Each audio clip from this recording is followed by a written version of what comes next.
अस्सलाम वालेकुम to all of you. Welcome to our channel Info Unlimited YouTube. मैं बात करूंगा अभी पाकिस्तान टीम की जो परफॉर्मेंस रही है वेस्ट इंडीज़ के खिलाफ ओडीआई सीरीज़ में। पाकिस्तान टीम ने कम्प्रीहेंसिवली तीनों जो ओडीआई अपने नाम कर लिए, जो कि बहुत अच्छी न्यूज़ है। और आज खबर आई कि पाकिस्तान ने रैंकिंग में भी तीसरी पोजीशन हासिल कर ली है। तो इसमें कुछ बातें मैं करना चाहता हूँ। सबसे पहले तो बात करूँगा हसन अली के हवाले से कि जो कि पिछले काफ़ी टाइम से स्ट्रगल कर रहे हैं और हर जगह पर हर फोन पर उनको तनकीद का निशाना बनाया जा रहा है। और बात यह कि उनसे बॉलिंग मतलब एक बंदे से ऐसा लग रहा है बॉलिंग हो नहीं पा रही।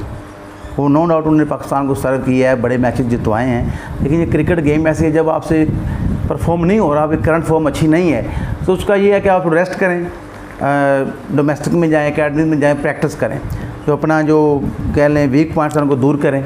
तो उनकी जगह मतलब प्लेयर किसी और को लेकर आना, लाइक दहानी की जगह बनती है टीम में, हर लिहाज से बनती है। उन्होंने बहुत परफॉर्म किया है, काफ़ी टाइम से टीम के साथ हैं, तो बेंच पर बैठे हुए हैं। ज़ाहिर फ्रस्ट्रेशन होगी उनके लिए।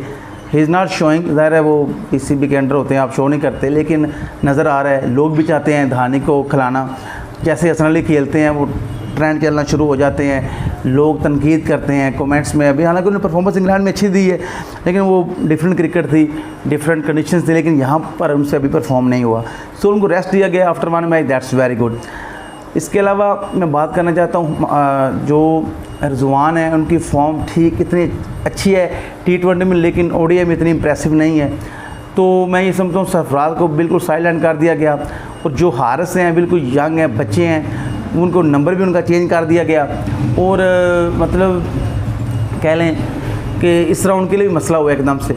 और परफॉर्मेंस T20 में दी है और ओडीआई में उनको खिला दिया गया है, जो कि समय से बाल आता रहा है और एकदम से उनको खिलाया गया है। उनको कुछ टाइम डोमेस्टिक क्रिकेट खेलनी चाहिए, तो ताकि क्योंकि इस लेवल पर परफॉर्म करना एक बहुत डिफरेंट चीज़ होती है। सो मैं ये समझता हूँ सरफराज अहमद को भी कंसिडर करना चाहिए बिल्कुल ओडीआई के लिए, कि उनको मतलब ये नहीं कि साइलेंट पर कर दिया जाए, चांस देने चाहिए। क्योंकि सरफराज जब से निकाला गया, एक आध मैच में आप चांस अगर देंगे 7-8 मैचों के बाद, तो कोई प्लेयर परफॉर्म नहीं करेगा।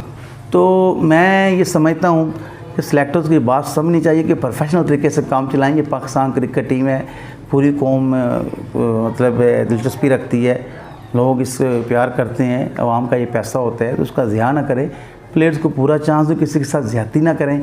और ये पर्सनल लाइकिंग डिसलाइकिंग ने, एक बंदा जो पाकिस्तान टीम का कैप्टन था, इसने इतनी कंट्रीब्यूशन है, उसने इतना सर्व किया है, उसको एकदम से साइडलाइन पर कर देना और टीम के साथ इतना रखने के बाद आप टीम का रख के उसका एतमाद जो है ख़त्म किया है। अभी उसको एक आधा मैच देते हैं, उस पर फॉर्म नहीं, तो लोग भी तो कितना क्रिकेट के सेंस में तनकीद करते हैं।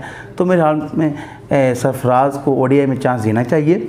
T20 में भी चले अभी आप समझते तो ना दें, लेकिन हर ओडीआई में उनको मुकम्मल चांस देना चाहिए। मिडल में उनकी जगह बनती है, एज ए बैट्समैन का हार से जगह बनती है, जो कि ओडीआई में T20 में परफॉर्म करके आए हैं। तो ये मैं समझता हूँ उसके साथ ज़्यादती हो रही है। हारिस को प्रॉपर मौका देना चाहिए T20 में, और सरफराज को कंसिडर करें, ठीक है, मिडल में कर लें, एज ए बैट्समैन आप कर लें। तो आई होप सो कि आप बातें ये अच्छी लगी होंगी। वेल, अपनी जो कमेंट सेक्शन में अपनी राय का साथ ज़रूर करें।